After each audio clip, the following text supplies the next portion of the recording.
चले बिस्मिल्लाह करते हैं। हमने स्टार्ट किया हुआ था फिजिकल प्रॉपर्टीज ऑफ लिक्विड्स, जिसमें पहली प्रॉपर्टी हमने पढ़ ली है एवापोरेशन।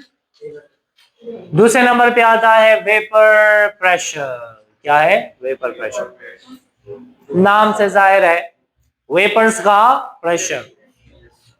जब भी किसी कंटेनर में हम लिक्विड लेते हैं, और हमने कल पढ़ा था कि evaporation takes place at all temperature, चाहे टेम्परेचर कम हो या टेम्परेचर ज्यादा हो, एवापोरेशन होती है। What is evaporation? The conversion of liquid into gas. जब लिक्विड से गैस में ये कन्वर्ट होता है तो वेपर्स ऊपर जा रहे होते हैं। ये वेपर ऊपर जाते जाते प्रेशर एक्सर्ट करते हैं।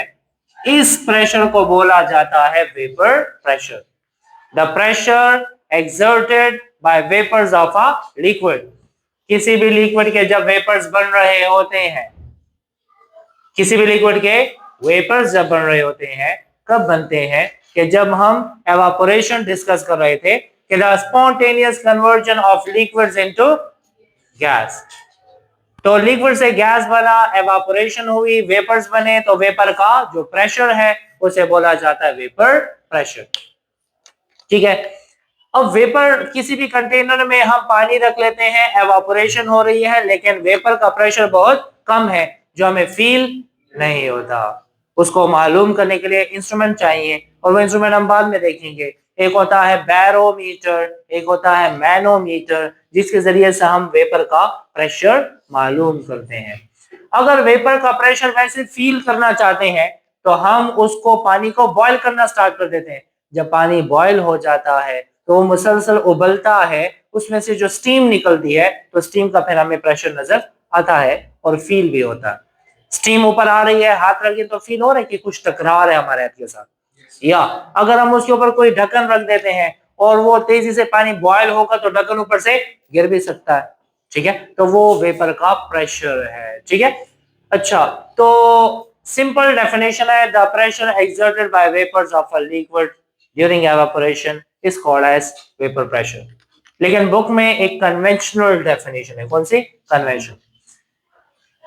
ओपन कंटेनर लिया जाता है तो ओपन कंटेनर में जो वेपर्स बनेंगे तो वेपर का प्रेशर हम ओपन कंटेनर में मालूम नहीं कर सकते, तो फिर हमें लेना होता है क्लोज्ड कंटेनर। कौन सा?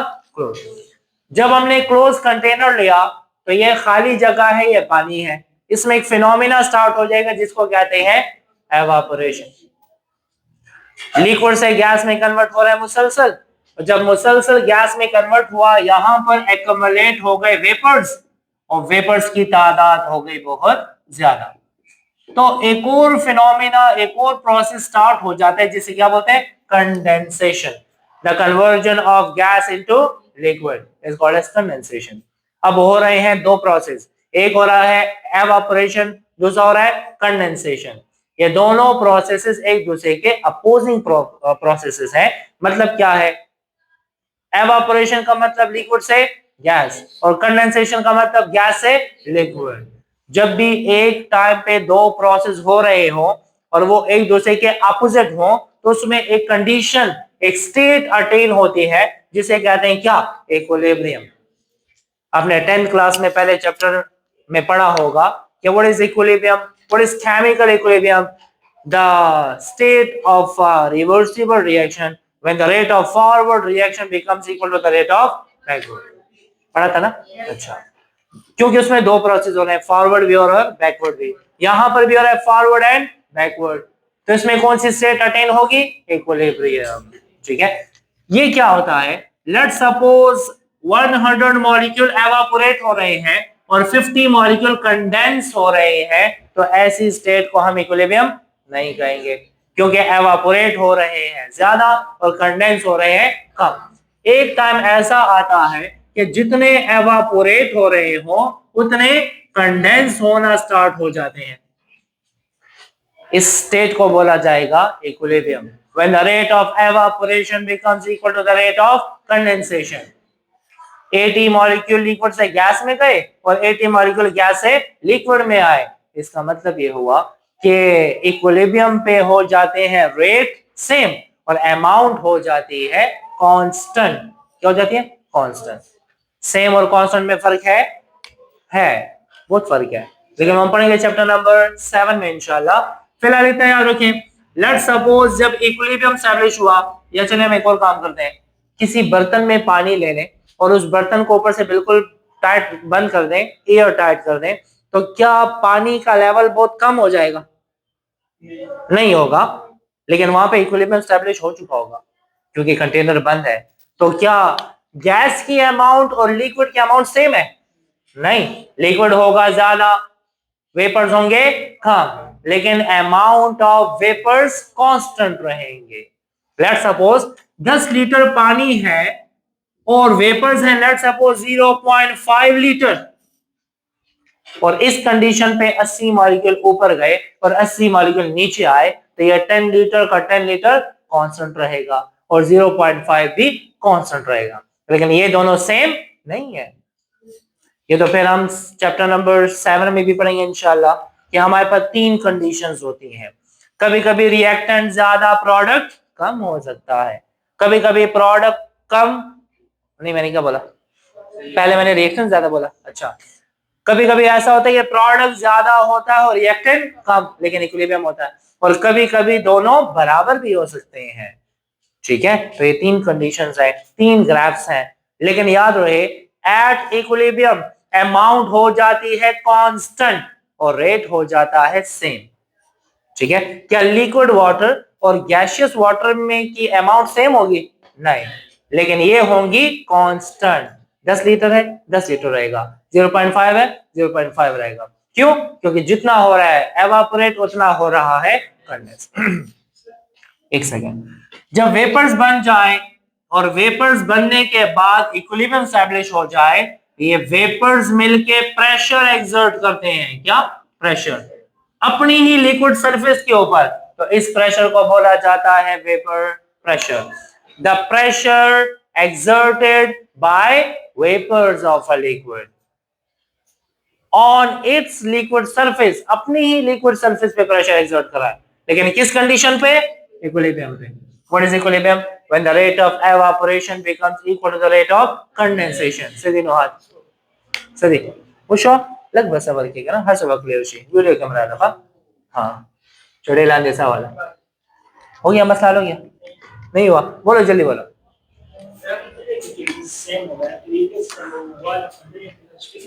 क्या? कौन से वेपर्स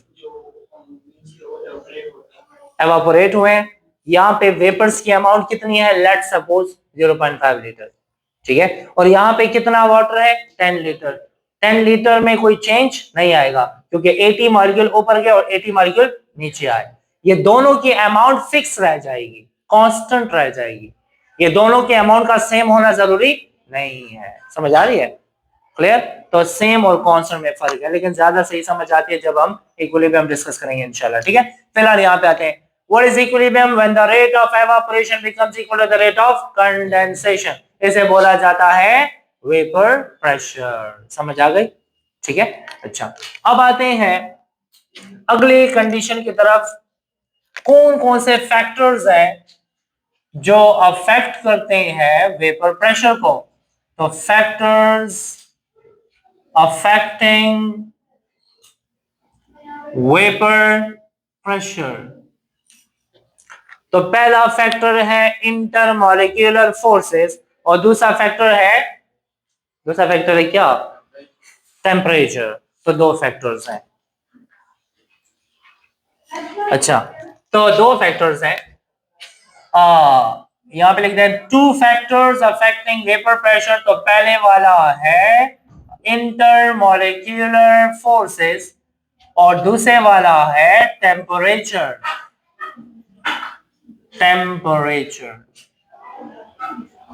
अच्छा, याद रहे मैंने कहा था एक हाथ पे मैंने पेट्रोल लिया और दूसरे हाथ पे मैंने वाटर लिया, कौन से वाला जल्दी एवापोरेट होगा?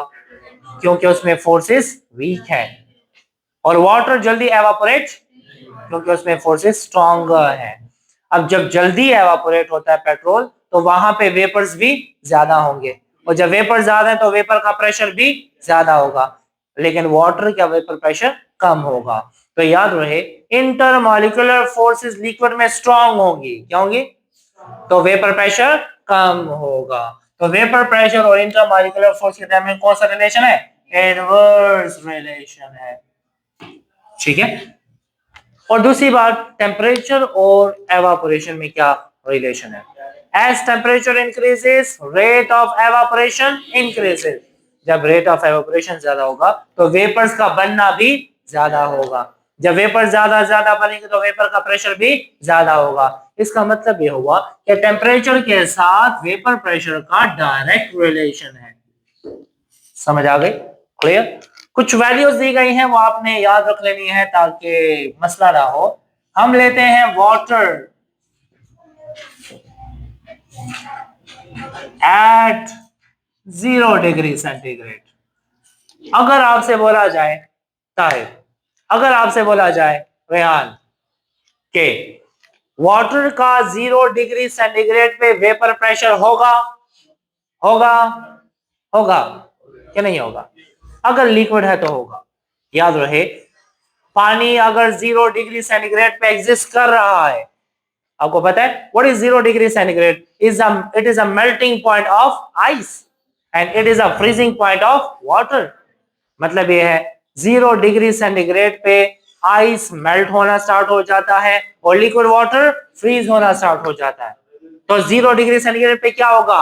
वहां पे दोनों एग्जिस्ट करेंगे, सॉलिड आइस भी हो सकता है और लिक्विड वाटर भी हो सकता है, ठीक है। तो इसका मतलब ये हुआ मैंने पानी लिया है और पानी का टेम्परेचर मैंने रखा है 0 डिग्री सेंटीग्रेड। क्या रखा? अब जब टेम्परेचर 0 डिग्री सेंटीग्रेड है और पानी है तो लिक्विड तो एवापोरेट होता है और उसका एवापोरेशन का रेट बहुत कम होता है 0 पे। तो याद रहे 0 डिग्री सेंटीग्रेड पे वाटर का वेपर प्रेशर है 5 मिलीमीटर ऑफ मर्करी है। अच्छा याद रहे 0 डिग्री सेंटीग्रेड पे वाटर का वेपर प्रेशर है। अब अगर मैं टेम्परेचर को 25 डिग्री सेंटीग्रेड कर दूं तो वेपर प्रेशर ज्यादा हो जाएगा। क्यों? As temperature increases rate of evaporation increases, so vapour pressure also increases. तो वेपर प्रेशर 25 पे है 24 मिलीमीटर ऑफ मर्करी। कुछ बुक्स में लिखा हुआ है 23.7 मिलीमीटर, तो 23.7 जो राउंड ऑफ करके 24 हो जाता है, ठीक है। 50 डिग्री सेंटीग्रेड पे वाटर का वेपर प्रेशर है 93 millimetre of mercury. 80 degree centigrade पे वाटर का वेपर प्रेशर है 355 मिलीमीटर ऑफ मर्करी। अच्छा, फिर इसके बाद आते हैं 100 डिग्री सेंटीग्रेड पे वाटर का वेपर प्रेशर है 760 मिलीमीटर